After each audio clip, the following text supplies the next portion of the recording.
Obrigado, Deus. Estamos aqui, né? Leandro, dá a notícia para nós. Leandro, com a palavra, dá a notícia para nós, velho. Antes de começar. O microfone tá fechado, Leandro. Tá abrindo outro lá, que esse sempre abre dois, beleza. Mas o microfone tá fechado, só abrir ele aí. Boa tarde, presidente Everaldo. Boa tarde a todos. Boa tarde, boa noite. Boa noite, né? Coloca aqueles que ele colocou no grupo. Escuta aqueles casos. 3 casos, né? Não entendi, presidente? Você colocou 3 casos no grupo lá. Discuta aqueles casos para nós. Everaldo, só um instante. Pessoal, quem tiver com o microfone ligado, fecha, por favor, que tá vazando o áudio aí, tá? Muito obrigado. Tá. Então, só iniciando, presidente, boa noite, né, presidente Everaldo, e a todos presentes na nossa reunião de nivelamento. Bem, presidente, tem algumas situações assim, que eu entendo que é importante a gente verificar. Uma das a exigência, por até uma informação não de cunho tributário, mas até de interesse público, né? Que foi a publicação oficial da Prefeitura de Goiânia para bares, restaurantes e similares, segmentos similares, fornecer um cardápio digital para pessoas aí cegas ou de baixa visão, né? Então essas empresas, bares, restaurantes e similares, eles devem oferecer esse cardápio em formato digital, né? Acessível aos consumidores aí cegos e de baixa visão. E essa obrigatoriedade, essa exigência é a partir de 23 de abril de 2025, né? Então, quem de repente aí assessorar bares e restaurantes aqui no município de Goiânia, é bom dar uma verificada direitinho com o departamento de fiscalização lá do Paço, né? Ou qualquer outra unidade municipal que possa fornecer, para verificar como é que vai ser a operacionalização dessa exigência, né? Inclusive até no tocante à internet, né? Aí tem que saber quem que vai fornecer a internet para o cliente ali utilizar, acessar, né? Se vai ser fornecido pelo restaurante ou não, né? Pelo bar. Então, como é desde 23 de abril de 2025 a produção de efeitos, é bom dar uma verificadinha para quem assessora esse segmento. Isso que o Wagner levantou a mão, não sei se é sobre esse assunto. Tá? Sobre esse assunto. Os caras inventam tanta lei, os caras não dão conta nem pagar nenhum alvará, não dá conta de organizar nada, inventa mais essa lei ainda. Com certeza, para ter isso aí, tem que ter equipamento, sei lá, para descardável aí. Sim, vai ter que ter um aparelhamento aí e vai ter que ter também ter internet, né? Não tiver internet, não tem como a não ser que o cliente ali acesse com a própria internet a própria internet dele, mas eu acho que é inviável. Eu acho que no final das contas vai acabar que os bares, os restaurantes vão ficar com essa incumbência. Hoje é normal, né? O bar e o restaurante ele ter ali o Wi-Fi, né? Divulgar o acesso. Então hoje já é uma situação normal em alguns estabelecimentos desse segmento. Mas, de qualquer forma, é bom verificar a operacionalização disso junto à Prefeitura de Goiânia. Você sabe se para MEI também essa lei vai valer para MEI, microempresa, para MEI também, Leandro? Ela pelo que está na a Lei 11.380 de 2025, ela está vinculada ao segmento, não ao regime tributário. Então, vai ser para todo tipo de segmento. Até porque o MEI está debaixo ali do zoneamento urbano, né? Das normas de zoneamento urbano. Então, o MEI é como qualquer outra empresa, para a parte municipal, inclusive no que diz respeito ao alvará de funcionamento, vigilância sanitária. Então, exceção, excetuando alguns casos, né, que é dispensado do alvará de funcionamento, mas ainda assim você ainda tem que ter aquele documento oficial publicado pela prefeitura, né, informando que aquela atividade ali foi dispensada documento daquele alvará de funcionamento. Ainda assim, você ainda tem que ter o documento impresso, né, com você ali, meio físico. Então, assim, tendo que ir para o MEI, sim, mas de todo caso, né, de toda forma, é bom dar um pulinho lá na prefeitura para verificar a operacionalização disso, que quem tem que fornecer internet, porque eu não vejo como isso funcionar sem internet, né? Quem fica a cargo de quem. Então, assim, é a operacionalização disso, né? Mas a produção de efeitos é a partir de 23 de abril de 2025. Então, tem que tomar muito cuidado com isso. Um outro detalhe também muito importante, o pessoal estava verificando o seguinte, o MEI agora, a partir de 26 de março de 2025, foi publicado foi até publicado isso até tardiamente, mas ele vai poder agora fazer até 3 pedidos de desenquadramento, né? Desde que o próximo pedido, vamos dizer assim, o segundo pedido não ultrapasse a produção de efeitos do primeiro, ele vai poder pedir até tipos de desenquadramento. Por quê? A Receita Federal observou que nas solicitações de desenquadramento muita inobservação no motivo. O fato motivador escolhido ali no desenquadramento era diferente. Às vezes o fato motivador era a natureza jurídica vedada, escolhia a receita bruta. Às vezes era mais de empregado, a escolher a natureza jurídica vedada. Então, e para diminuir ali o fluxo de processos, né, protocolados ali junto à Receita Federal, processos digitais protocolados junto à Receita Federal, resolveu aí permitir agora até 3 solicitações de desenquadramento por microempreendedor individual.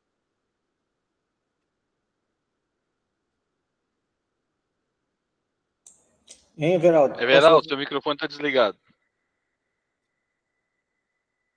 Pode falar, Wagner. Leandro, uma dúvida. A respeito do desenquadramento do MEI. Ele é para evitar que o cara chegue lá, ultrapasse os 20%, para ele perceber já, tipo assim, já também abriu. Mas um já vai ultrapassar antes de desenquadrar, ultrapassar os 20, ele já solicita, seria mais ou menos esse sentido aí? Na verdade é o seguinte, vamos supor que você pediu vou dar um exemplo aqui, né? Você solicitou o desenquadramento do MEI ali e solicitou a opção de atividade vedada, né? Aí vamos supor que você escolheu o fato motivador desse desenquadramento, foi 10 de agosto de 2025. Ele ia produzir efeitos para quando? Para 1º de setembro de 2025, né? Por mês subsequente. Só que aí depois você viu, solicitei a opção errada. A solicitação era inadequada para o caso concreto. Então, na verdade, não era atividade vedada, né? Era outro fato motivador. E essa data da comunicação, ela tinha que ter sido 10 de maio, né? Esse fato ele ocorreu 10 de maio. Aí a produção de efeitos do 10 de maio, a produção de efeitos de 10 de maio seria o quê? 10 de junho, né? Desculpa, junho de 2024, né? Junho de 2025, desculpa.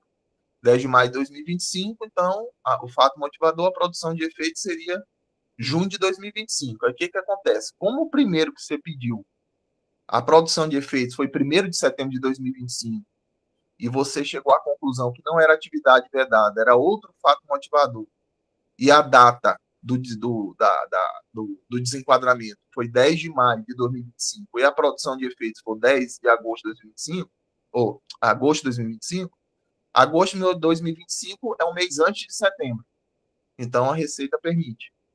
Então, a Receita permite você fazer essa alteração do fato motivador. Por quê?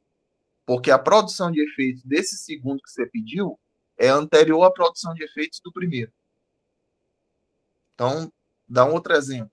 Aí, o MEI comunicou o desenquadramento por atividade vedada e informou lá um fato motivador, foi 10 de agosto de 2025, efeitos 1º de setembro. Aí você percebeu que o fato motivador deveria ser comunicado 10 de outubro de 2025. Aí o efeito dele, qual que era o efeito dele? 1º de novembro de 2025. Só que o que acontece? Você já tinha pedido no primeiro que a produção de efeito era 1º de setembro de 2025. como a produção de efeitos desse passaria para novembro de 2025, porque a data do desenquadramento lá que você botou, a data do fato motivador foi outubro de 2025, aí nesse caso você tem que abrir processo administrativo para corrigir o equívoco o equívoco na data do fato motivador. Aí, nesse caso, só com processo administrativo. Só com processo administrativo para você corrigir a data da motivação. Então, é nesse contexto. Sempre vai ter que obedecer sempre a última produção de efeitos daquela solicitação de desenquadramento que você pediu. Um outro exemplo aqui, para finalizar. Vamos supor que você comunicou a contratação de um segundo empregado. Que não pode no MEI, que é verdade.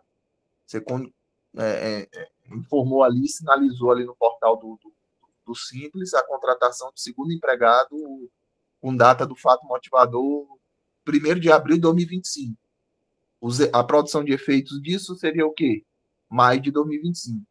Só que aí depois você percebeu que o fato motivador não era a contratação de segundo empregado. Na verdade, era atividade vedada. Você errou na solicitação. Aí o que acontece? Com a mesma data do fato motivador.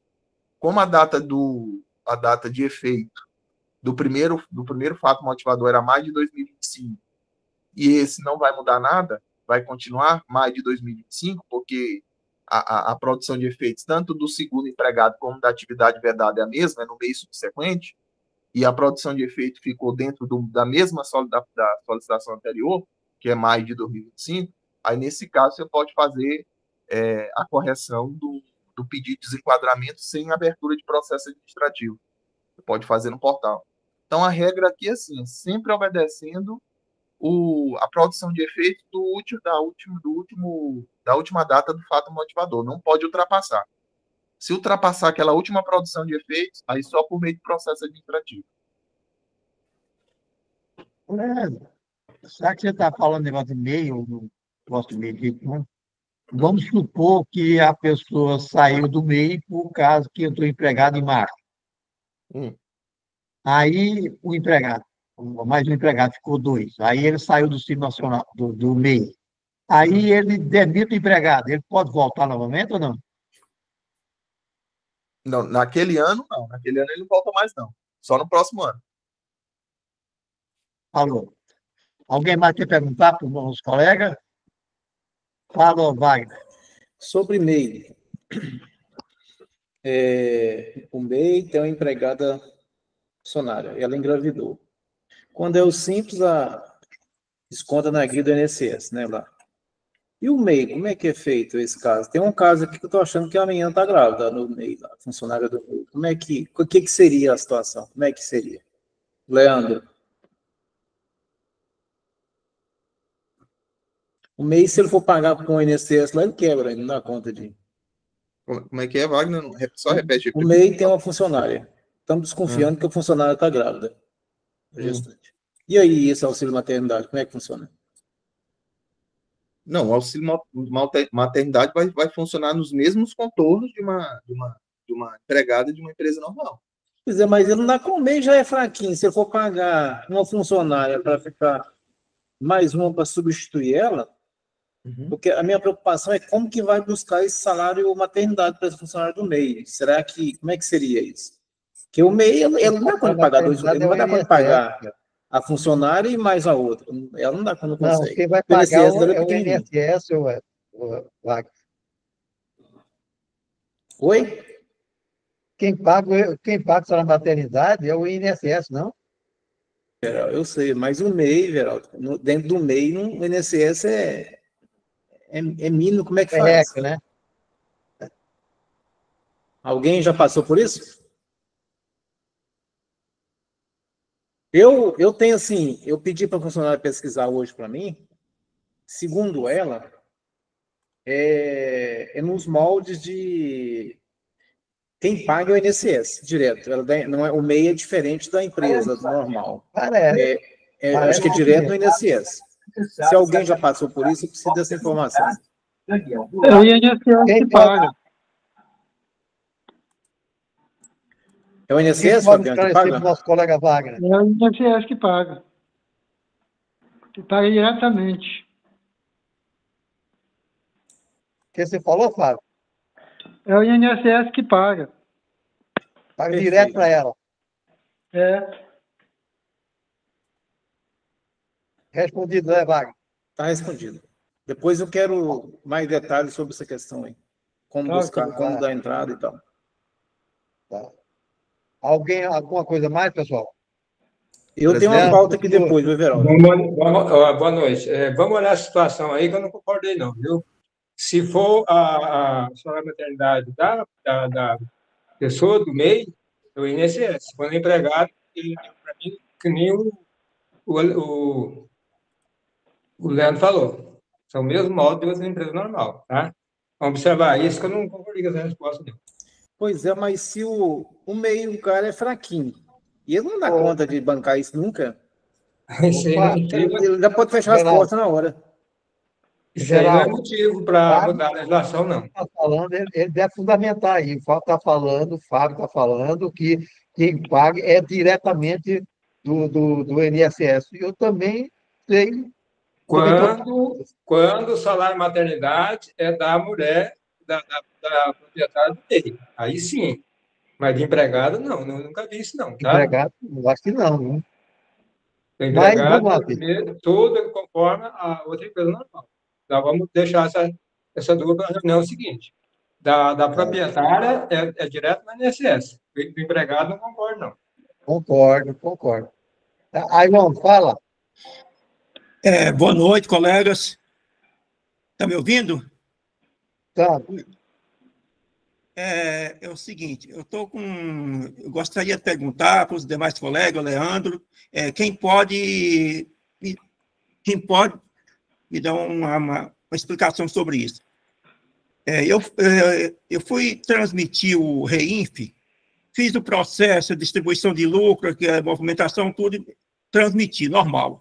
Mas no fechamento geral, no ECAC, não está enviando, está dando erro no navegador. Como é que eu faço para resolver isso? Eu pedi até ajuda ontem do suporte, não que eles são obrigados a resolver isso, né? Porque é uma coisa do navegador. Aí, às vezes, ajuda a gente no que pode. Vi com o Diogo, ele olhou, deu uma olhada também, mas não conseguiu entender, sabe? Porque é um problema no navegador. Aonde que eu vou resolver isso? Alguém pode ajudar o nosso colega Ailon? Você tentou em todos os navegadores? Eu tentei em 2, no Chrome, aí dá uma mensagem se você está ouvindo, está vendo essa mensagem no Chrome, coisa e tal, mas não dá explicação. Aí mudei para outro navegador, a mesma coisa também. O que eu faço aqui, vários aqui, nunca tive esse problema, não. Faço no... Amanhã mesmo eu tenho que fazer um punhado. Já. Ailon, tenta tem Microsoft Edge. Tenta nesse aí, no Microsoft Edge. Tá. Tá? Eu acho que é alguma questão particular mesmo na sua máquina, porque quando há falha na transmissão da FDRI em um navegador, logo há reclamação em massa, né? E eu não verifiquei nenhuma reclamação a nível de transmissão da FDRI. Então, pode ser que seja alguma coisa aí na sua máquina. Pode. Fala, Ok. Iloia. Eu não sei para onde que apareceu o Microsoft Word. Aqui você? Apareceu na minha máquina aqui, Microsoft Word. Eu estou usando só isso aí agora aqui. Hã? Fala, Iloia. Boa noite. Everaldo, a minha pergunta também é em REINF, mas é outra pergunta. Posso fazer? Pode. Sobre a questão de distribuição de lucros. Quando não foi informado no ano a nenhuma distribuição na REINF, nesse caso, a gente pode fazer a distribuição assim mesmo para o sócio? Menino, isso aí é perigoso, né? Você distribuiu, certo? Esse aí é um caso, certo, que muitos e muita gente não está fazendo, certo? Desde o ano passado, né? Fala, Leandro. Bem, Eloy, Pode falar ela. boa noite. Boa noite. Eloy, assim, primeira coisa que a gente tem que ter em mente é o seguinte: a informação da distribuição de lucro na FDI, ela tem que ter ocorrido efetivamente. Então, quando eu falo efetivamente, é o seguinte: não basta eu ter apurado a distribuição de lucro. Tem que ter ocorrido aquele ingresso efetivo, saindo da conta de pessoa jurídica, o recurso ingressando na conta de pessoa física. Ou seja, está ali caracterizado o pagamento efetivo do lucro. Então, ingressou o recurso na conta de pessoa física. Isso acontecendo naquele mês, você deve informar na FDRINF, né, até o dia 15 do segundo mês subsequente àquele trimestre em que ele ocorreu. Né? Ok. Então, está caracterizado, você tem que informar. Esse é o primeiro ponto. Agora, o segundo ponto. Pelo que eu entendi do seu caso, passaram-se as datas de envio, houve a distribuição efetiva, porém, não foi informado da FDRI. O que ocorre? Você pode efetuar essa retificação, você tem 5 anos para isso, você pode efetuar essa retificação e informar a distribuição de lucro no período devido de cada distribuição efetiva, de cada pagamento efetivo. Aí você só não pode demorar muito fazer isso, porque apesar de ser um rendimento isento, mas se a Receita Federal ela entrar de ofício, aí deixa de ser uma retificação e passa a ser uma omissão de rendimento, ainda que a distribuição de lucro seja um rendimento isento. Então, poder retificar, você pode e deve, né, retificar. Não pode demorar muito, porque se a Receita Federal fazer algum cruzamento, por exemplo, com a questão dos PIX, né, R$2.000, rendimentos superiores a 2.000 para pessoa física e 5.000 superiores a 5 para pessoa jurídica, ela pode cruzar. Então, porque o banco ele já está obrigado a enviar essas informações, esses saldos, né, esse movimento global mensal. Então, você pode sim fazer a retificação, de preferência antes que a Receita Federal detecte essa situação. Certinho. Mas não vai ter penalidade, não, Leandro? Não, enquanto não houver procedimento de ofício, eu estou na retificação. Agora, se a Receita Federal entrar de ofício, ou seja, ela detectar primeiro, a empresa ali já está no processo de fiscalização, aí deixa de ser retificação e passa a ser omissão de rendimento, ainda que a distribuição de lucro seja um rendimento isento. É bom você fazer isso antes de apresentar a declaração dele, Aloy. Certinho. Everaldo. Muito obrigada. Everaldo. Fala. A lei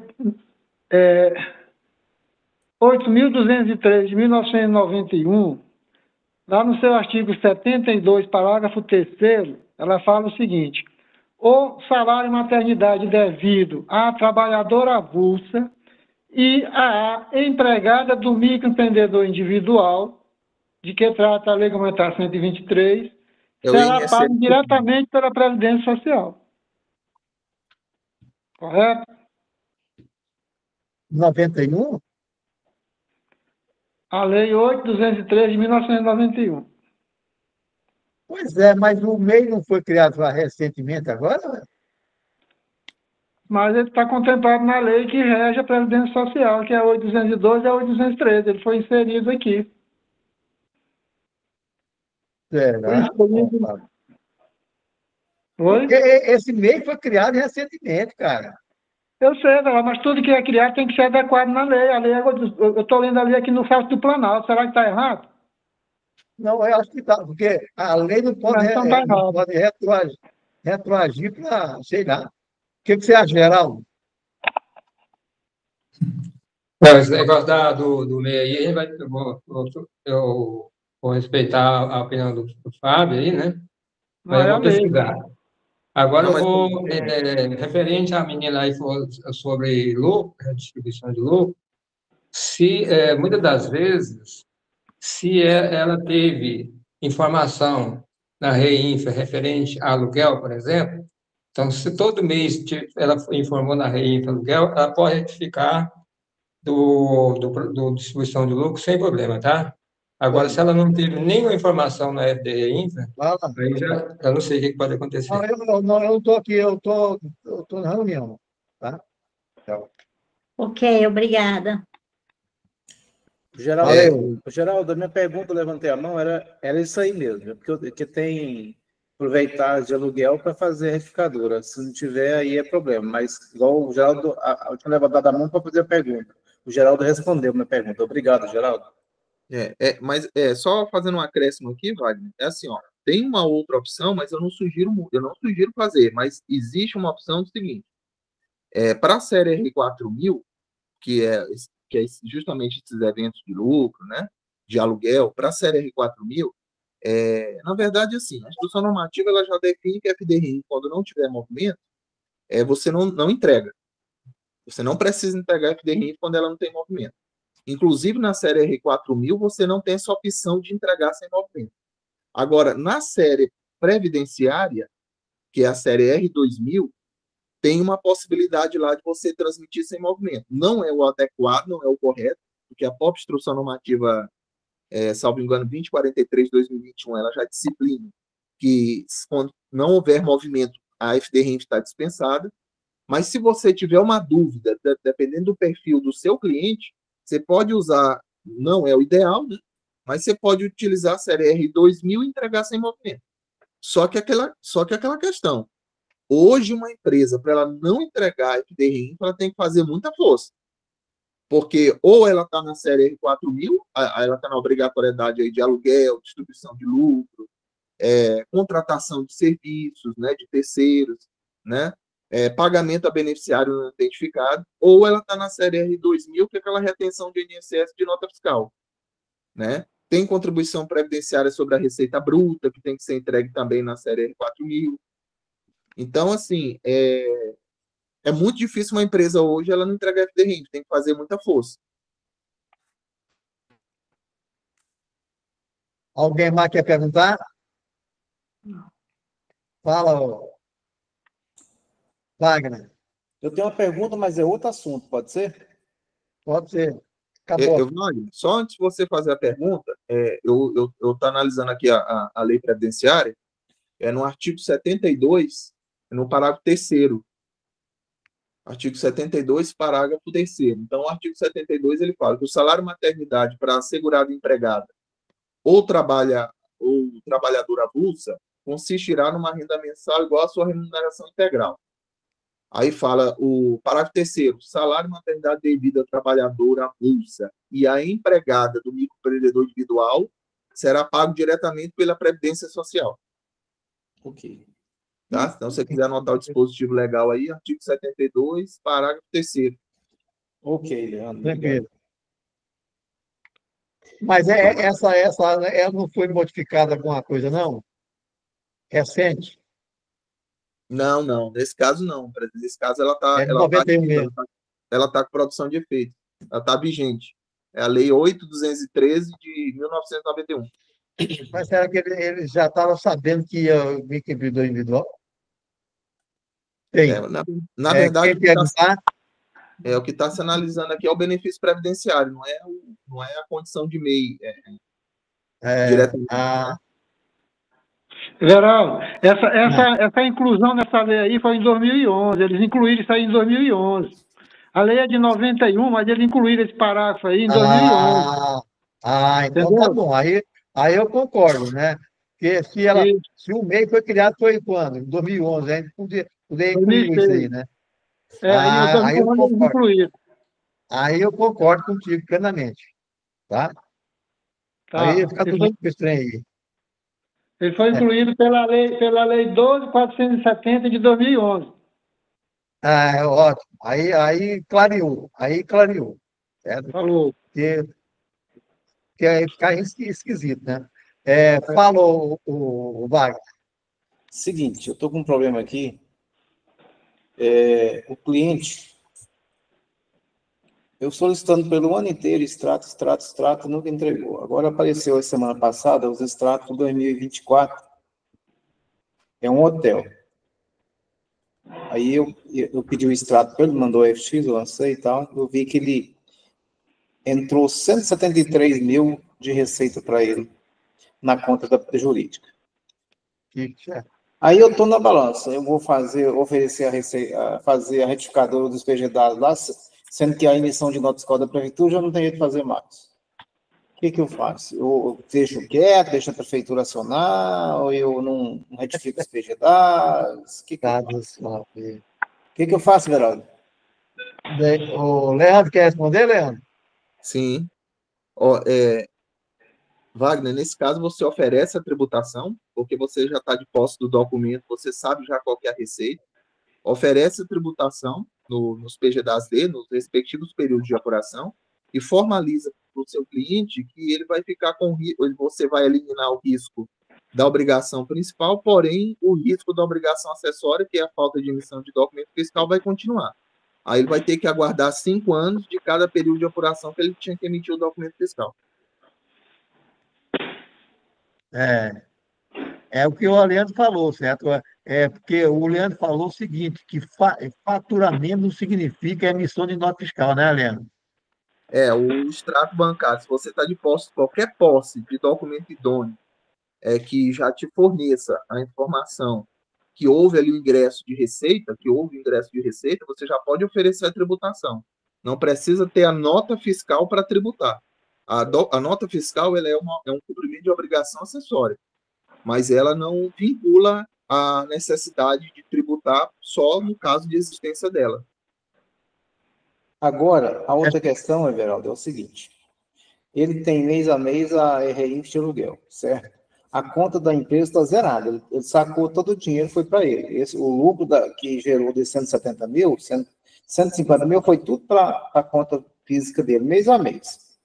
Bom, a pergunta que eu faço é a seguinte. Vou oferecer a tributação, vou fazer um parcelamento e tal. Como o dinheiro já saiu da conta jurídica para a pessoa física dele, então isso aí foi um lucro, ele retirou o lucro. Eu posso retificar a REINF lá e jogar como lucro mês a mês, de acordo com a saída do dinheiro na conta jurídica? É igual da Eloia. Pois é, mas aí o problema, Everaldo, que se a empresa estiver devendo imposto, não pode distribuir lucro, mas já tirou, se bem que eu vou fazer o parcelamento já de imediato agora, quando reconhecer a receita. Aí está do céu. Quem que vai fazer? A empresa está devendo imposto, ó. Quem que faz, Leandro? No momento que ele faz o parcelamento, a exigibilidade do débito fica suspensa. É prolabore, viu? É prolabore, é considerado prolabore. Pronto. Vai, fala, Leandro.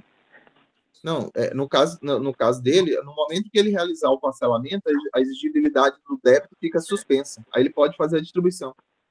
Pois é, mas eu quero fazer retroativa a 24, posso? Pode, se você fez já o parcelamento, a exigibilidade do débito está suspensa. Você fez parcelamento ou Wagner? Eu não fiz ainda a registradora. Eu estou esperando essa reunião de hoje para mim poder fazer. Eu já está prontinho no nosso programa, prontinho lá. Eu não fiz a retificadora nos PGDAs, não. Agora que eu vou tomar a providência e fazer, parcelar e retificar as REINFs lá de janeiro até dezembro. De acordo com a saída do dinheiro. Mesmo, né? E até mesmo porque, Wagner, você tem um fato gerador lá atrás, né? A distribuição de lucro aconteceu naquele momento. Então, você não pode chegar lá na FD-REINF e informar um período de apuração da distribuição de lucro diferente do que ocorreu, por exemplo, nos extratos bancários. Não tem como. Concordo com você, Leandro. É muito trabalho, né, Wagner? Bem, pessoal, o que mais, pessoal? Presidente, eu queria trazer um assunto à baila aqui, em relação à receita bruta, se o senhor me permitir. Tranquilo, é esse caso que eu ia falar para você. Você colocou isso nos grupos, né? Isso, exatamente. Então, o que acontece? Aqui, a gente está vendo pouca gente querer entrar no mérito, né, dessa situação, porque é uma situação muito delicada. Uma das alterações introduzidas pela reforma tributária, já com produção de efeitos a contar de 1º de janeiro de 2025, né? Então, é uma situação muito delicada, a gente está vendo pouca gente comentar, porque realmente traz aí uma consequência grave para o optante do Simples Nacional. O que ocorre? A Lei Complementar 214 de 2025, em seu artigo 16, ela trouxe um alargamento na base de cálculo do Simples Nacional. Então, ela trouxe o que a gente já conhecia, o que a gente tem, até 31 de dezembro de 2024, o que a gente tinha era o quê? Que o conceito da receita bruta era o produto da venda de bens e serviços nas operações de conta própria, o preço dos serviços prestados, o resultado nas operações em conta alheia, que é a comissão, e agora a inovação, né? O alargamento da base, a ampliação da base. Demais receitas da atividade ou objeto principal. E com produção de efeitos já a contar de 1º de janeiro de 2025. Então, veja bem, quando o legislador ele trouxe essa questão das demais receitas da atividade e objeto principal, eu já vi até algumas pessoas, alguns profissionais falar que o legislador errou aqui. Na verdade, ele não errou. Na verdade, ele tentou aqui equalizar com a base alargada do IBS e do CBS por fora do Simples. Tentar, pelo menos, ali equalizar com a base de cálculo do contribuinte que opta pelo regime regular de IBS e CBS. Então, aqui, na nossa avaliação, vai ter que tomar muito cuidado. Por quê? Porque tem algumas situações hoje que a gente não oferece para tributação no Simples Nacional.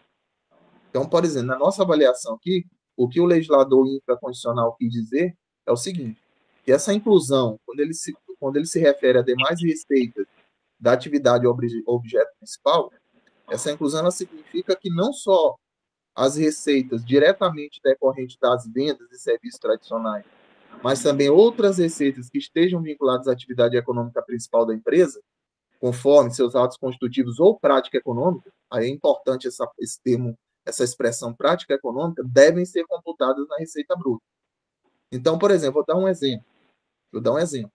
Às vezes você emite uma nota fiscal de serviço para o seu cliente. Só que o perfil do seu cliente é de pagar esse honorário atrasado. Aí você cobra juros dele. Quando ele for efetuar o pagamento, após a data acordada ali contratualmente, ele vai pagar com juros. Esses juros ele vai entrar na base de cálculo.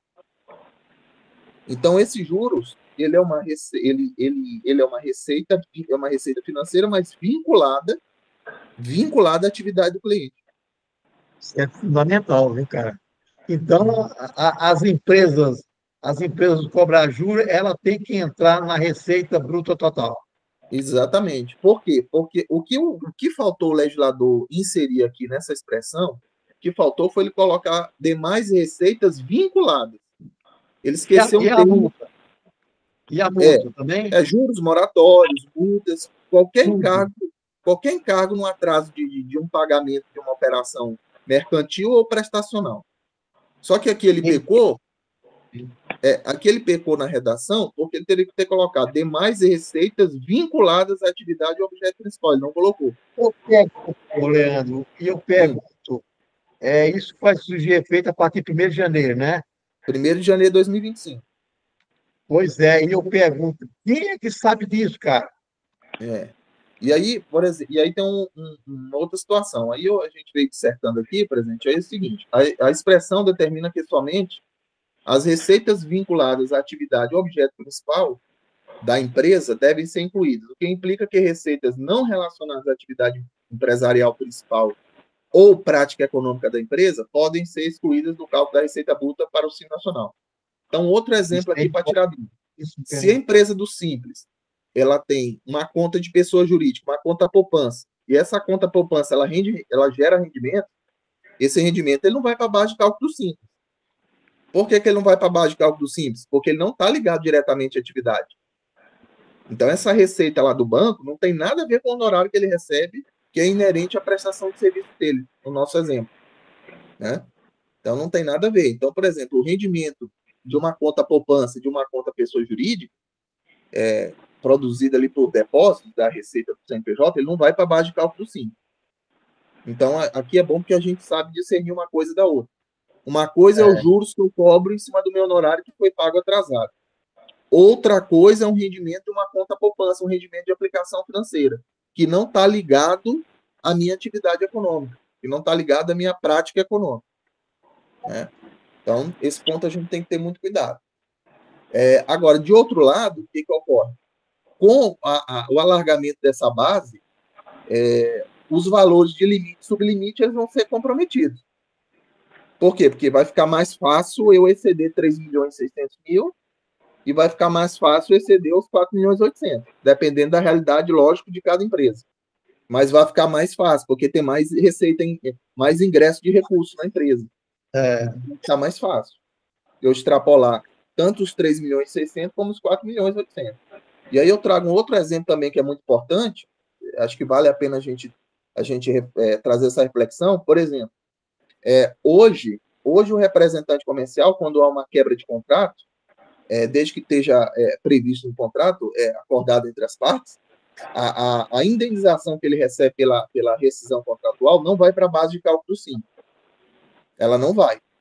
Mas com a introdução pela vigência da reforma tributária, como é demais receitas vinculadas à atividade, essa indenização que o representante comercial recebe aí já vai para a base de cálculo do Simples. Então, agora já passo a tributar. Por quê? Essa indenização está vinculada à minha atividade. Uma quebra do meu contrato com o meu contratante. Então, mas aí ele seria obrigado a emitir o nosso fiscal de serviço ou não? Bem presente. A gente não tem claro isso na Lei Complementar 116 de 2003, a gente não tem isso expresso, tá? Na Lei Complementar 116 de 2003. Mas agora, com essa ampliação da base de cálculo simples, é inevitável a emissão da nota fiscal de serviço, porque de qualquer jeito você vai tributar. Tá? De qualquer jeito você vai ter que oferecer a tributação. Então por agora exemplo, eu pergunto, vamos supor assim, que ele cobrou a multa, certo, no mês de abril, né? E o imposto que ele pagou lá é do mês de março. É retroage ou não? Não, aí veja bem, se a empresa estiver no regime de competência, aí você vai pela quebra da rescisão contratual. Se a quebra da rescisão contratual ocorreu em março, período de apuração em março. Vamos supor que vamos supor que o recebimento foi em abril, né? Agora, se ela estiver no regime de caixa, aí o recebimento foi em abril, período de apuração em abril. Competência. Se for competência, é março. Ixi, vai retroagir e vai alterar tudo, né? Então, assim, na verdade, o representante comercial ele já tem que fazer essa leitura, ele já tem que estar por dentro disso aqui. Porque com a base largada, e tem mais, para 2027 já aumenta mais, entra direitos, né? Entra bens e materiais, direitos, né? Então, 2027 amplia mais ainda. Mas, assim, o que é importante a gente saber que, como é uma alteração com eficácia dentro do ano de 2025, a gente tem que estar atento a essas situações. E aí, numa interpretação aqui mais extensiva, vamos dizer assim, eu posso fazer outras vinculações aqui, como, por exemplo, ativo imobilizado. Posso dar um exemplo aqui, por exemplo. Se eu for uma empresa, por exemplo, que loca equipamento, vamos pensar aqui, uma empresa que loca equipamento gerador de energia elétrica. E vamos supor que a empresa achou por bem vender esse imobilizado, esse equipamento gerador de energia elétrica. Esse ativo imobilizado está ligado diretamente à atividade econômica, à prática da atividade econômica dele. Então, essa venda do ativo imobilizado, tomando por base a introdução pela reforma tributária no alargamento da base, ele entraria no cômputo da tributação do Simples. Hoje, com relação ao imobilizado para a empresa do Simples, a gente tem dois formatos hoje. Tem duas formas de trabalhar.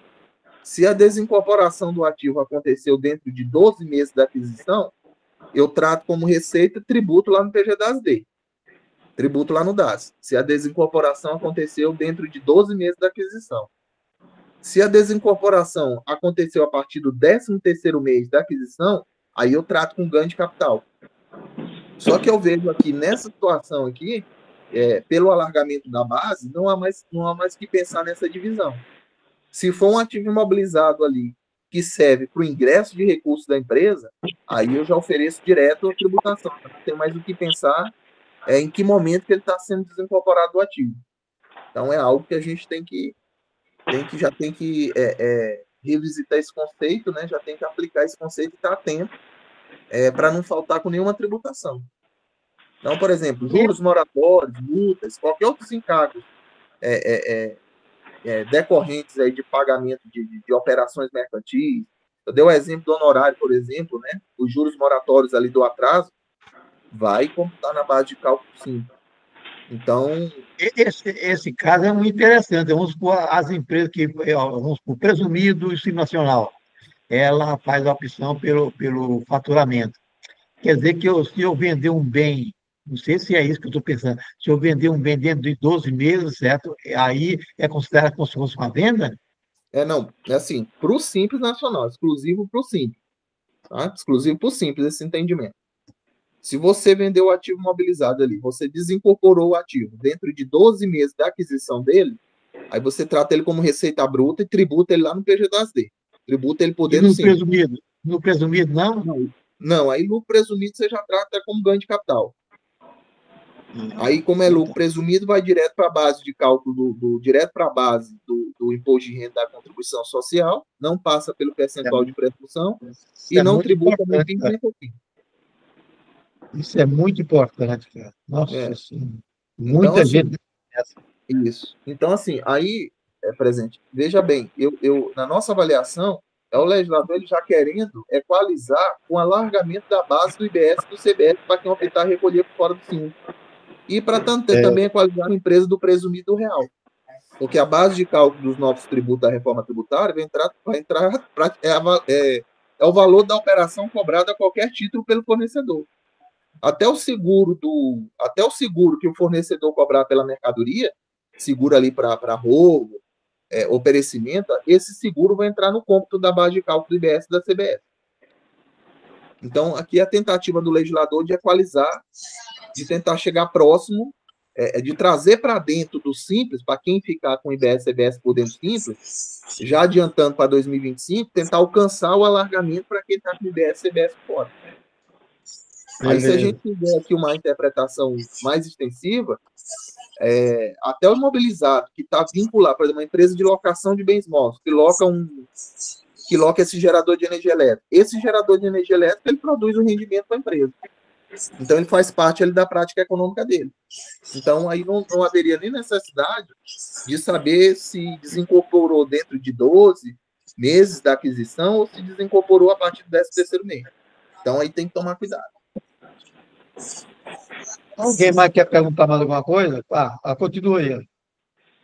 Aí um outro detalhe também muito importante, por exemplo, que a gente já tem que se ater antes da produção de efeito, aqui é um pouquinho mais para frente a produção de efeitos, mas é algo que a gente já tem que se ater, o seguinte. Com a introdução com a vigência da reforma tributária, com a introdução da reforma tributária, o artigo 41 da Lei Complementar 214/2025, ela fala o seguinte, parágrafo 5º, artigo 41, parágrafo 5º, ela fala o seguinte: é vedado ao contribuinte do Simples Nacional ou ao contribuinte que venha fazer a opção por esse regime regular, ou seja, eu sou um Simples Nacional e optei por recolher o IBS e o CBS por fora, né? Então, ali, no andamento ali do cotidiano da empresa, eu apropriei créditos e fiquei com esse banco de crédito, certo? E aí eu não consegui compensar, né? E aí eu pedi o ressarcimento desse crédito. Aí tem um problema aqui. Se eu pedir o ressarcimento desse crédito e eu chegar no segundo momento do Simples Nacional para manifestar a opção de recolher o IBS e o CBS por fora, no segundo semestre, se porventura a empresa pedir o ressarcimento, eu não vou ter mais como retirar o IBS, voltar para o IBS e CBS por dentro do Simples. Aí não é possível mais. Mas o que eu vejo aqui onde que está o maior problema? O maior problema. Provavelmente essa opção de ressarcimento de crédito, provavelmente ela vai estar disponibilizada no ECAC. Pelo menos eu vislumbro isso. Provavelmente vai estar liberada lá um botão lá no portal, na plataforma do ECAC. Aí que tem um problema. Se pessoas estranhas ali à empresa, ou até mesmo um proprietário, de repente desinformado, ele clica numa opção dessa lá no ECAC, porque ele vai olhar a palavra ressarcimento, um exemplo. Ele olha ressarcimento lá, você tem você tem 50 mil para receber de crédito. Ele clica lá para receber o ressarcimento e, de repente, a assessoria está fazendo um planejamento tributário para voltar o IBS e o CBS para dentro do Simples, porque ele foi onerado no primeiro semestre de 2027, por exemplo, não vai poder voltar mais. Então, ele vai ficar o ano calendário todinho de 2027 com o IBS e CBS por fora. Então, vai ter que tomar muito cuidado, porque se essa opção, né? E aqui, pessoal, lógico que aqui é uma conjectura, né? Nós estamos projetando isso. Se essa opção de ressarcimento ela tiver no ECAD e alguém tiver acesso ao certificado digital da empresa, por exemplo, ou alguém que tiver acesso ao Gov.br, ou, de repente, até o próprio proprietário desavisado, ele optar por ressarcir e, de repente, a assessoria chegou à conclusão que houve um cálculo errado, o IBS e CBS tem que voltar para dentro do Simples, no segundo semestre daquele ano, já não pode voltar mais porque a empresa optou pelo ressarcimento. Então, é um dos desdobramentos da reforma tributária para o Simples, que vai ter que tomar muito cuidado. Tomar muito cuidado mesmo, porque pode onerar a empresa aí um ano de calendário todinho por essa inobservação. Alguém mais quer perguntar ao nosso colega Leandro? Alguém mais? Parece que o pessoal está meio preguiçoso hoje. Alguém mais? Abraão, fala. Boa noite, Everaldo. Boa noite, Leandro. E boa noite aos demais participantes aí. Boa noite. Everaldo, na semana passada eu falei sobre o e-commerce, sobre o benefício fiscal que ele tem, lá no anexo 11.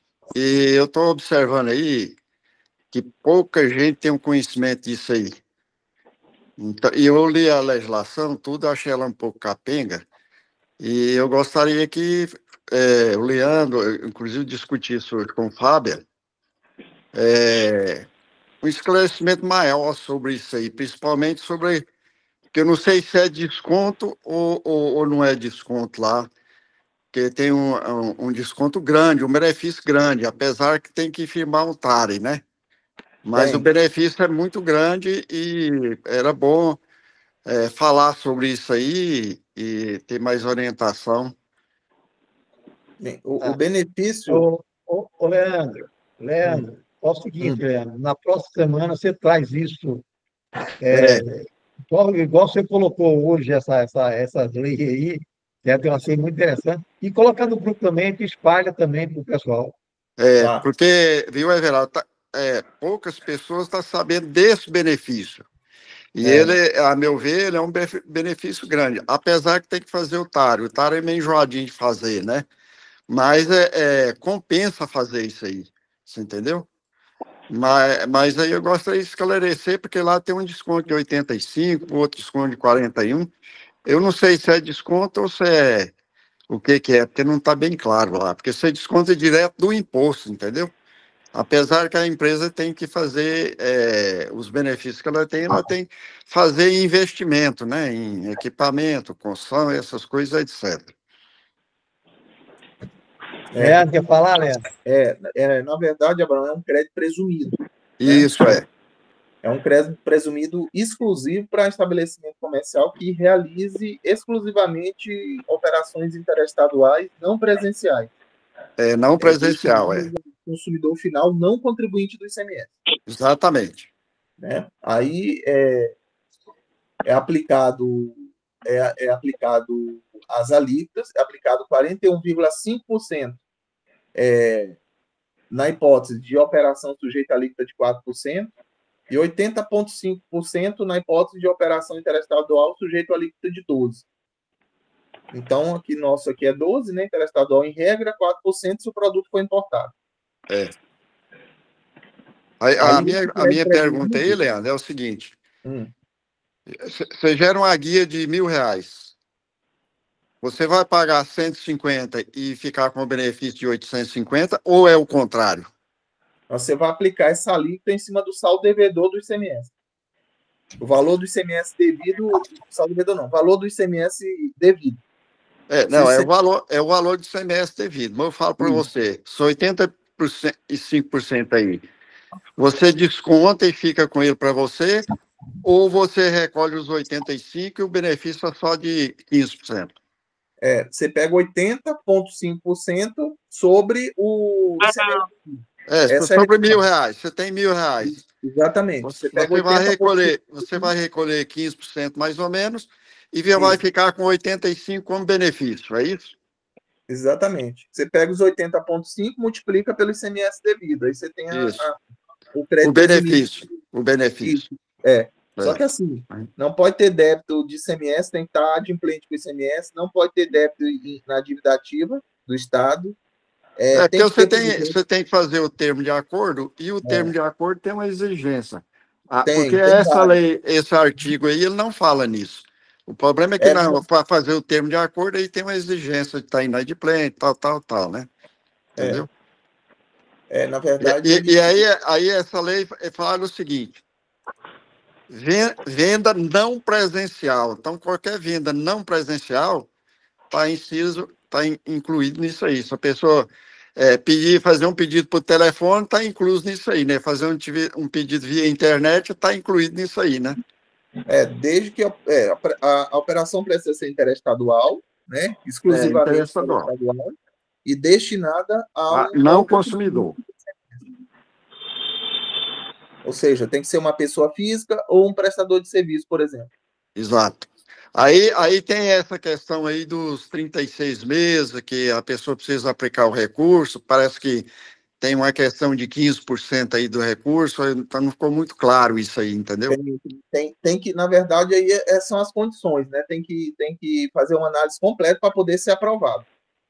Exato. Por isso que eu concordo com o Everaldo aí, preparar você, o Fábio já está mais ou menos também, que nós discutimos sobre isso aí hoje.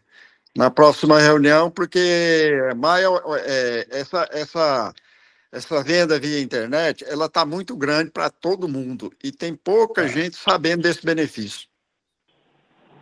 Agora, o problema é saber e conseguir atender, né? Tem que fazer o TARE, né? Fazer o TARE é rigoroso. Conseguir atender que vai ser a questão aqui, porque o que tem de condição para atender não é brincadeira, não. Mas se a pessoa atender, o benefício é grande, né?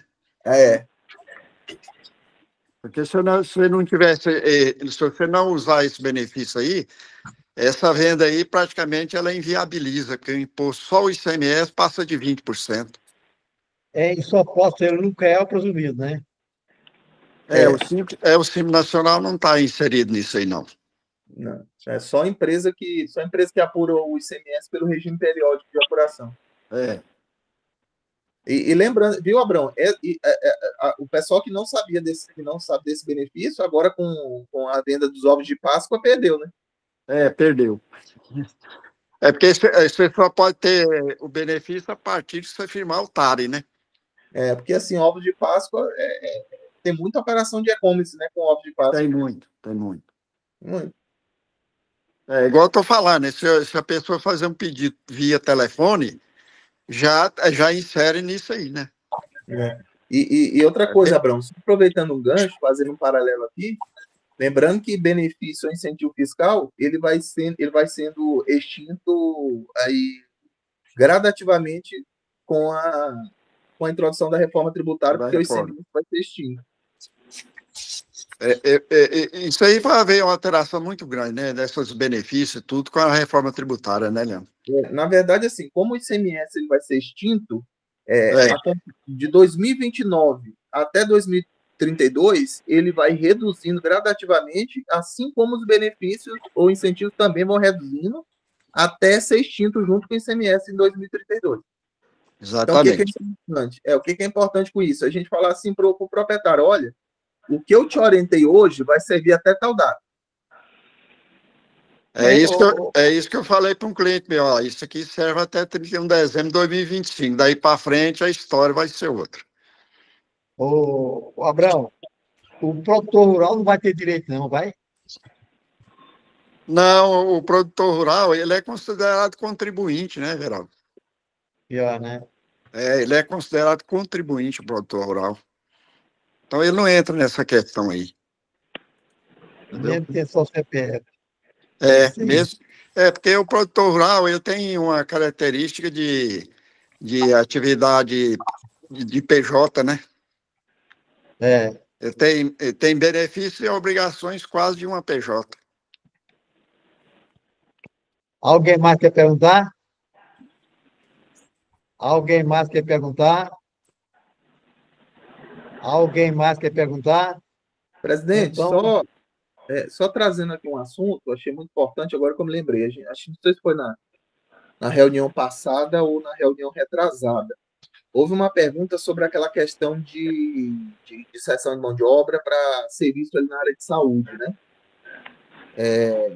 E depois da reunião, eu fui analisar o seguinte: eu não sei se a pessoa que perguntou está aqui hoje. O caso do cliente dela era o médico. Ele era um médico que ele tinha o estabelecimento físico dele lá, nos atos constitutivos dele, serviço de medicina. Ele tinha um estabelecimento físico e ele ia prestar o serviço em outro hospital, né? Então, veja bem, um dos quesitos, um dos elementos para caracterizar a cessão de mão de obra é a colocação de trabalhadores à disposição da contratante. Aí, no caso, quem está indo para o hospital não é o empregado, não é o trabalhador. Quem está indo para o hospital é o próprio proprietário. Então, aí está descaracterizado a cessão de mão de obra. Então, aí não empregado. Não tem cessão de mão de obra, porque eu não estou colocando trabalhador à disposição da contratante.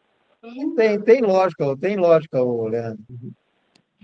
Não tem como ter cessão de mão de obra nesse caso. Então, o que é importante a gente saber, o que não tem, é só não saber que não tem cessão de mão de obra? Não. O importante daí é saber que eu não preciso pedir o desenquadramento do Simples Nacional. Se eu não preciso pedir o desenquadramento nacional, não há por que o hospital não realizar os meus pagamentos normalmente. Agora, em outra situação, em que essa empresa estivesse colocando os empregados dela à disposição desse hospital, aí ela tinha que pedir o desenquadramento nacional, porque não está entre os serviços que podem optar pelo Simples Nacional realizando cessão de mão de obra. Como, por exemplo, serviços ali do segmento de construção civil, vigilância, limpeza, são serviços que, desenvolvidos mediante cessão de mão de obra, não precisa pedir o desenquadramento. Então, não há cessão de mão de obra. Agora, a tributação, em regra, é anexo 5. Isso aí não tem para onde correr, porque é serviço intelectual, né, de profissão intelectual, e não tem como correr. Aí, o que ela pode fazer é um planejamento tributário ali dentro do Simples mesmo, verificar questões de folha, de prolabore, para tentar levar a tributação para o anexo 3. Mas, Leandro, vamos levar isso lá para o contador, vamos supor.